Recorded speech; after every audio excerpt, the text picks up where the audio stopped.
എന്തോ ഈ പൂവിന് ഞാൻ വിചാരിച്ചത്ര ഒരു ഹൈപ്പ് കിട്ടിയില്ല. അതായത് എനിക്ക് വ്യൂസ് കിട്ടിയില്ല ഗൈസ്. എന്തോ പറ്റിയെന്നൊരു പിടുത്തമില്ല. എന്നാലും കുഴപ്പമില്ല. എന്റേൽ ഇഷ്ടം പോലെ പൈപ്പ് ക്ലീനേഴ്സ് ഉണ്ട്. ഇതെല്ലാം എന്തായാലും ഉപയോഗിക്കണം. വെറുതെ വെച്ചിരുന്നാ വെച്ചിരുന്നാൽ ചിലപ്പോൾ ക്ലേ പോലെ എന്തെങ്കിലുമൊക്കെ പല്ലായി പോയി കഴിഞ്ഞാൽ പണിയാവും.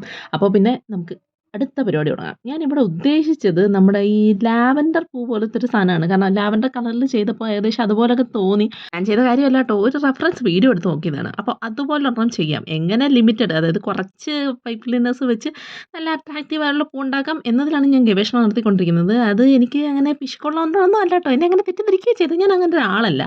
അപ്പോൾ ദേ ഈ ഒരു രീതിയിൽ എങ്ങനെയൊക്കെയോ ചുറ്റി വരിഞ്ഞെടുക്കുമ്പോൾ ആ പൂ കിട്ടും. അപ്പോൾ ഇങ്ങനൊരു പൂ എനിക്ക് കിട്ടി. പക്ഷേ ഈ പൂവിൻ്റെ ഫൈനൽ ഔട്ട്പുട്ട് കണ്ടപ്പോൾ സത്യം പറഞ്ഞാൽ നിങ്ങൾക്കറിയാമോ എന്ന് എനിക്കറിയില്ല. നമ്മുടെ നാട്ടിലൊക്കെ ഈ പശുവിന് കൊടുക്കുന്ന പുല്ലുണ്ട്. ആ പുല്ലിനൊരു പൂ വരും. ആ പൂന്ന് പറഞ്ഞാൽ ഇങ്ങനെ ഇതുപോലെ ഇങ്ങനെ നീണ്ടിരിക്കും. ഏകദേശം എനിക്ക് അതൊക്കെ പോലെ തോന്നി ഗൈസ്. നിങ്ങൾക്ക് അങ്ങനെ തോന്നിയോന്നൊന്ന് കമൻറ്റ് ചെയ്ത് പറയണേ.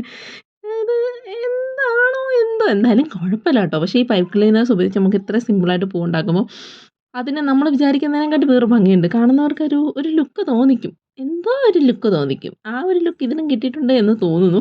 അപ്പോൾ ദേ ഇതുപോലത്തെ 2 എണ്ണം ഞാൻ ചെയ്തിട്ടുണ്ടായിരുന്നു. ആദ്യം ഒരെണ്ണം പരീക്ഷണം, പിന്നുള്ളതാണ് നിങ്ങളെ കാണിക്കുന്നത്. അപ്പോൾ നീ കറക്റ്റ് ചെയ്ത് കറക്റ്റ് ആയില്ല എങ്കിൽ നിങ്ങളെ കാണിക്കേണ്ട ആവശ്യമില്ലല്ലോ. ഏകദേശം ദേ ഇങ്ങനെ വരും. ഇതിൻ്റെ ഇല എന്തെങ്കിലും ചോദിക്കേണ്ട. എൻ്റെ ഏകദേശം ഇലയൊക്കെ ഇങ്ങനെ തന്നെ ആയിരിക്കുന്നത്. അപ്പോൾ ഓക്കെ ബായ്.